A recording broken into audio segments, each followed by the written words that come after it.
हाँ।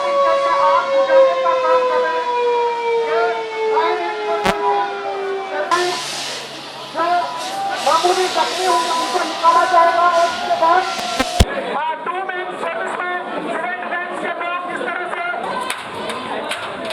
इसको बोलते हैं 2 हैंड। हम इस वक्त डीसी ऑफिस कॉम्प्लेक्स श्रीनगर में मौजूद है और जहां पर ऑपरेशन शील्ड के तहत जो ये मॉक ड्रिल है वो अंजाम दिया जा रहा है। और आप देख सकते हैं कि डीसी श्रीनगर और एडिशनल डीसी श्रीनगर जो है बजात खुद इस ड्रिल को मॉनिटर कर रहे हैं। और मॉक ड्रिल है ये, हालांकि जंगी सूरत हाल जो है वो पैदा की गई है यहाँ पर, लेकिन पहले ही अवाम को बताया गया है कि ये मॉक ड्रिल है, ये हकीकी जंग नहीं है। लेकिन अगर जंगी सूरत हाल होती है, इस तरह की सूरत हाल पैदा होती है, तो उस वक्त किस तरह से लोगों की जानों का तहफ़्फ़ुज़ जो है वो मुमकिन बनाया जा सकेगा। और इस सिलसिले में आप देख सकते हैं कि सिविल डिफेंस के रजाकारान जो है, फायर एंड एमरजेंसी ब्रिगेड जो है वो भी यहाँ पर है। और इसके साथ साथ जम्मू कश्मीर पुलिस का अमला जो है वो इस ड्रिल में जुट चुका है और सिविल एडम के जो एहलकार हैं वो भी इस ड्रिल में बराबर सहयोग दे रहे हैं। और आप देख सकते हैं कि किस तरह से एक सूरत हाल जो है पैदा की जा रही है कि अगर इस तरह की जो जंगी सूरत हाल पैदा होती है उस वक्त किस तरह से लोगों की जानों को बचाया जा सकता है। और सिविल डिफेंस महकमे की जो प्रशंसा करनी पड़ेगी कि लगातार इनको ट्रेंड किया जा रहा है। और इसके साथ साथ जो ये बिल्डिंग्स आप देख रहे हैं, इन बिल्डिंग्स में से इवैक्यूएट किया गया है लोगों को।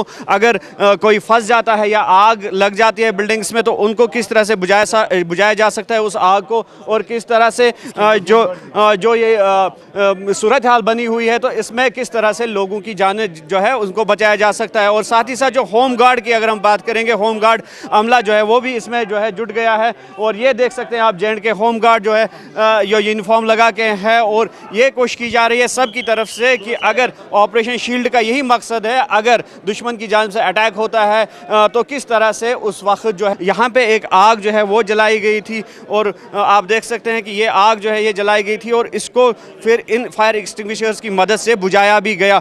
और साथ ही साथ जिस तरह से ये सीढ़ियाँ आप देख सकते हैं और इसके साथ साथ जो रस्सियाँ लगी हुई है, इन रस्सियों के ज़रिए ही जो वहाँ पे ज़ख्मी लोग थे उनको इवैक्यूएट किया गया। और सेफली किस तरह से इवैक्यूएट किया जा सकेगा वो भी यहाँ पे ट्रेनिंग दे दी गई। और इसके साथ साथ जब उनको इवैक्यूएट किया गया और किस तरह से उनको वहीं पर जो फर्स्ट एड है वो देने की कोशिश की गई। और उसके बाद एम्बुलेंसेस में उनको जो है एम्बुलेंसेस के ज़रिए जो हॉस्पिटल्स है वहाँ पर पहुँचाया गया। और साथ ही साथ जो बाकी टर्शरी केयर हॉस्पिटल्स है वहाँ पर किस तरह से पहुँचाया जाएगा वो भी दिखाया गया। तो कुल मिलाकर ये एक जो है माहौल तैयार किया गया कि किस तरह से अगर सूरत हाल इस तरह की पैदा होती है कि जो जंगी सूरत हाल है या दुश्मन की तरफ से हमला किया जाएगा तो उस वक्त किस तरह से जान जो है वो बचाई जा रही है। हालांकि इस सिलसिले में पहले ही लोगों को ये कहा गया है कि ये महज एक ड्रिल है, जंग नहीं है। अगर इस तरह की सूरत हाल पैदा होती है तो उस वक्त किस तरह से लोगों की जान को बचाया जा सकता है। और फायर एंड एमरजेंसी सर्विसेज के जो एहलकार हैं, सिविल डिफेंस के एहलकार हैं, जम्मू कश्मीर पुलिस के एहलकार हैं, तो वो इस ड्रिल में जुट चुके हैं। और आप देखिए लगातार ये एक डबल स्टोरीड बिल्डिंग है और किस तरह से जो लोग ऊपर फंसे हुए हैं उनको अब आहिस्ता आहिस्ता एहतियात के तौर पर नीचे लाया जा रहा है। और आप देख सकते हैं कि ये जंगी विक्टिम्स है, अगर जंगी सूरत हाल पैदा होती है तो उस वक्त कैसे इन लोगों को बचाया जा सके। और इसके लिए जो इक्विपमेंट्स दरकार है वो इक्विपमेंट्स जो है उनको भी डिस्प्ले पे रखा गया है, चाहे कटर्स की बात करेंगे, स्ट्रेचर्स की बात करेंगे। और यहाँ से इन जख्मियों को इवैक्यूएट किस तरह से किया जाएगा और किस तरह से जो एम्बुलेंसेस है या हेल्थ सेंटर्स है वहाँ तक उनको पहुँचाया जाए और वहाँ पर जो फर्स्ट एड है वो उनको दिया जाएगा। और फर्स्ट एड के बाद जो है इनको ट्रीटमेंट के लिए हॉस्पिटल्स, दीगर हॉस्पिटल्स या टर्शरी केयर हॉस्पिटल्स में किस तरह से पहुँचाया जाएगा। और ये आप देख सकते हैं फायर ब्रिगेड का अमला किस तरह से अगर आग लग जाती है तो किस तरह से उस वक्त आग पर काबू पाया जा सकेगा। Like wars or otherwise other disasters. We train people, we engage people, and moreover we have a lot of volunteers with us, be it the NCC, NSS, civil defense volunteers. Just we SDRF saw there were, teams. people got injured, they were being evacuated, and then there was a fire, they were put out. So what is So we have all the mechanism and all the protocols for different situations, be it an collapse of a building, be it during the fire, if there's a fire in the building, or those people who are injured, how they will be rescued, which rescue teams will be there, where they will be put into the to the first aid or the reference to a bigger hospital for the treatment. So these are the protocols. We just test our protocols. So in this exercise, we test our alarmness, our preparedness, so that people know, so that we also know that how prepared we are. By 8, we are going to have a blackout of the sirens will be sounded. Is that correct this evening? Yes, Srinagar has already, like in the real situations, we managed it very well. When there was a mechanism to be placed for the air sirens as well as the blackout protocol. But this today is a part of the MHA guidelines and MHA order where the Operation Shield has been announced, and this is a mock drill with respect to civil defense. So at 8 p.m. We will have a mock drill of this blackout, and we will check our system how they work. People need not be alarmed, but we have already circulated many times the do's and don'ts, what they should do, like whenever there is an alarm in the future. So we have placed 5 alarm systems which have almost 16-kilometer range. So whenever there is an alarm, like for today it's a mock drill, so we have passed on the directions to the people that whenever there is an alarm and there is a blackout, there are certain do's and don'ts which we have to do, like we have to switch off all the lights, we have to ensure that even the street lights are off, and those people who are traveling as well as, they should also keep their vehicles aside and switch off the lights. So this is the general protocol, and it has been, these guidelines has been from so long, many years, but it's our duty as a part of the, as a commander, this civil defense, it's our duty to pass on these information and these protocols to the people, so that civil defense in these situations become more effective, and we test our system again and again so that we can minimize the human losses at the infrastructure. DC office में लोगों के लिए क्या message, जिस तरह से आपने बोला कि पैनिक होने की जरूरत नहीं है, तो ओवरऑल क्या मैसेज देना चाहेंगे लोग? देखिए सिविल डिफेंस का, एक मिनट नीचे करिए, सिविल डिफेंस जो है उसका मकसद ही यही है कि दैट 2 एस्पेक्ट पे उस पर काम हम करते हैं। एक कि ड्यूरिंग द सिचुएशंस, जब वॉर होता है या डिज़ास्टर्स होते हैं, उस पर हमारी प्रिपेयर्डनेस कैसी है। एक प्रिपेयर्डनेस होगी कि इंस्टीट्यूशनल प्रिपेयर्डनेस कितनी है, जैसे आपने देखा SDRF कैसे काम कर रही है, फायर एंड एमरजेंसी कैसे काम कर रहा है, सिविल डिफेंस कैसे काम कर रहा है, वॉलंटियर्स को क्या प्रोटोकॉल्स फॉलो करने हैं, मेडिकल सर्विसेज को क्या प्रोटोकॉल फॉलो करना है, फर्स्ट एड सेंटर्स कहाँ पर एस्टैब्लिश होंगे, ये इंस्टीट्यूशनल मैकेनिज्म है, हम इसको भी टेस्ट करते हैं।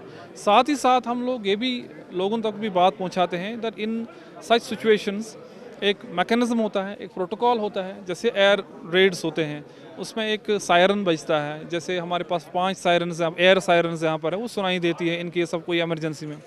उस टाइम एक सिंपल प्रोटोकॉल होता है। अगर ये रात को, नॉर्मली रात को ही होता है, तो इसमें हम लोग कोशिश करते हैं कि that we take our positions, हम अपने लाइट्स को ऑफ रखें और बिना वजह के लाइट्स मतलब ऑन ना रखें, साथ ही साथ कंप्लीट ब्लैकआउट कर ले, और जो स्ट्रीट लाइट्स है कोशिश करें उनको भी हम लोग जो बंद कर सकते हैं वो करें, और जो ट्रैवल कर रहे हैं अपने जो गाड़ियाँ हैं वो साइड लगा के अपना वो भी लाइट कम करें। और पूरा प्रोटोकॉल है, पूरा मैकेनिज्म है, आपकी जानिब से हमने इसको शाया किया है, पूरे लोगों तक पहुंचाया है। This is the part of the mock drill. इस बार हमने देखा कि एडवांस्ड टेक्नोलॉजीज जो है उनको बरकरार लाया जा रहा है, तो पास्ट और इसको कैसे आप डिफरेंशिएट करेंगे? देखिए बेसिक सर्वाइवल प्रोटोकॉल्स वही रहते हैं, बस टेक्नोलॉजी हमें नई चैलेंज लाती है। फॉर एग्जांपल मैं आपको बताऊं कि सोलर लाइट है, अब इसका स्विच होता ही नहीं है, इसको बंद करना बहुत मुश्किल है। वी आर लुकिंग, और उन चीज़ों को भी देखा जा रहा है, बट बेसिक चीज़ें वही है। सर कल भी गृह मंत्री ने कहा कि मॉक ड्रिल से जान की क्षति कम हो पाई है, ये उसी के संदर्भ में की जा रही है। जी, ये MHA की गाइडलाइंस के हिसाब से ही आज मॉक ड्रिल हो रहा है। ये MHA की गाइडलाइंस हैं कि आज हम मॉक ड्रिल 5 बजे करें, और उसमें हम लोगों ने एक सिमुलेशन हमने किया है। वी हैव सिमुलेटेड एक सिचुएशन क्रिएट किया है कि यहाँ पर आग लगी है, कोलैप्स हो गया है, रेस्क्यू करना है लोगों को। सो हम लोगों ने उस चीज़ को सिमुलेट किया। यहाँ पर मल्टी फंक्शनल और इंस्टीट्यूशनल कोऑपरेशन और उनका how they are working tandem, जैसे फायर सर्विसेज हो गया, जैसे मेडिकल सर्विसेज हो गया, रेस्क्यू टीम्स हो गया, तो उसका प्रिपेयर्डनेस आज हमने देखा। और मुझे लगता है जितना ज़्यादा हम ये ऐसी एक्सरसाइजेस करेंगे, 2 चीज़ों को इसमें फ़ायदा आएगा। एक तो हमारा जो अपना इंस्टीट्यूशनल सेटअप है वो कितना प्रिपेयर्ड है उस चीज़ के लिए, both from the human resource skill and जो हमारा इंफ्रास्ट्रक्चर है, इंस्ट्रूमेंट्स है जो यूज़ होते हैं इसमें, एक तो उनका प्रिपेयर्डनेस, दूसरा एक मैसेजिंग जाती है लोगों को, बहुत लोगों को पता नहीं होता है, लोग ज़्यादा पैनिक करते हैं कि अलार्म हो गया, क्या हो गया। मुझे लगता है इसमें ये हमें समझाने की ज़रूरत है लोगों को, इन केस ऑफ जब ये सायरन होता है, इसमें डूज एंड डोंट्स होते हैं, लाइट्स बेसिक प्रोटोकॉल है, लाइट्स बंद रखना, अपना कवर ले लेना जब तक, इसमें डिफरेंट वार्निंग्स होती है, वो भी हमने लोगों तक पहुंचाया हुआ है। रेड हो गया, येलो हो गया, डिफरेंट हो, वाइट हो गया, वो प्रोटोकॉल फॉलो करना पड़ता है। और इसमें पैनिक होने, सबसे पहला चीज़ है कोई भी पैनिक होने की ज़रूरत नहीं है। एंड दीज मॉक ड्रिल जो हम करते हैं इसी चीज़ के लिए करते हैं, ताकि लोगों तक भी एक मैसेज पहुंचाए कि उनको करना क्या है इन सच सिचुएशंस में, ताकि हम लोग ट्रेन हो जाए, हमारा सिस्टम बेटर हो जाए, और हम लोग आगे जाके जब ऐसा कोई सिचुएशन खुदा ना खास्ता आए तो हम ह्यूमन लाइव्स को बचा सके।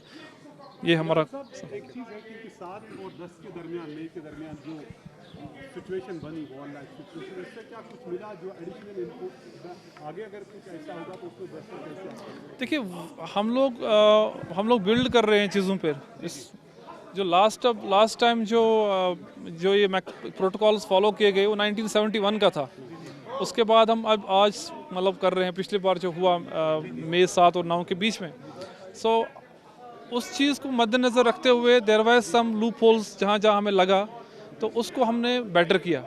ठीक है, जैसे एयर सायरन्स की बात करें, जितने रुकाए होने चाहिए थे उतने ज़्यादा नहीं थे, लेकिन हमने उसको इन जो ये टाइम मिला हमें, हमने प्रिपेयर्डनेस अपना बेटर कर दिया।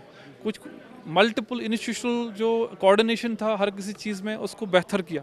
तो बिल्कुल ये थे डीसी श्रीनगर डॉक्टर बिलाल मोहिद्दीन, जिनके तासुरात आपने सुने। और सिविल डिफेंस रज़ाकारान का जिस तरह से ताल्लुक़ है, तो काफ़ी अहम रोल निभा रहे हैं इन मॉक ड्रिल्स में। और जब जंगी सूरत हाल पैदा होती है तो उस वक्त भी हमने देखा, चाहे उड़ी की बात हो, कैरन की बात हो, कुपवाड़ा की बात हो, पुंछ राजौरी सेक्टर की बात हो, तो सिविल डिफेंस के रज़ाकारान ने काफ़ी अहम भूमिका निभाई। हमारे साथ कुछ मौजूद है रज़ाकारान। नाम आपका? जी, मेरा नाम इमरान खान है और मैं सिविल डिफेंस से वाबस्ता रखता हूँ। पिछले 20 सालों से मैं इस महकमे के साथ जुड़ा हुआ हूँ।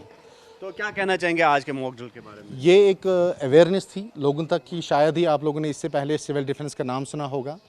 बाज़ाता हम college level and school level पे लोगों को अवेयर करते हैं और साथ साथ में ट्रेनिंग्स देते हैं। खुदा न खासा अगर कोई ऐसी सिचुएशन आती है, जैसे आपने रिसेंटली देखा हिंदुस्तान और पाकिस्तान के बीच में तनाव हुआ था, और बॉर्डर एरों पे अगर फौज लड़ती है तो सिविलियन का कैसे हम हेल्प करेंगे, और जब कोई ज़ख्मी होता है उसको कैसे कैरी करना है, उसको कैसे फर्स्ट एड देना है, उसको कैसे स्ट्रेचर पे उठाना है, इस चीज़ की लोगों को हमने ट्रेनिंग दी है, अवेयर किया है कि हमें खुद को कैसे हिफाजत में रखना है। तो आज का मकसद यही था डीसी ऑफिस में कि हम लोगों को अवेयर भी करें और साथ साथ में लोगों तक ये इन्फॉर्मेशन भी पहुँचाएँ कि सिविल डिफेंस लोगों के काम के लिए है, सिविल डिफेंस लोगों को बचाव के लिए है। तो आज का मकसद यही था। तो बिल्कुल अवेयरनेस के साथ साथ जो है लोगों को ये भी बावर किया जा रहा है कि किस तरह से अगर जंगी सूरत हाल पैदा होती है तो किस तरह से अपनी लाइव्स को सेफ गार्ड किया जा सकता है, और दूसरों की जानें जो है उनको बचाने में भी किस तरह के जो अहकामात हैं, किस तरह की जो तदाबीर है वो कारगर साबित हो सकती है। अयूब खान के साथ न्यूज़ 18 के लिए श्रीनगर से मुदस्सिर कादरी।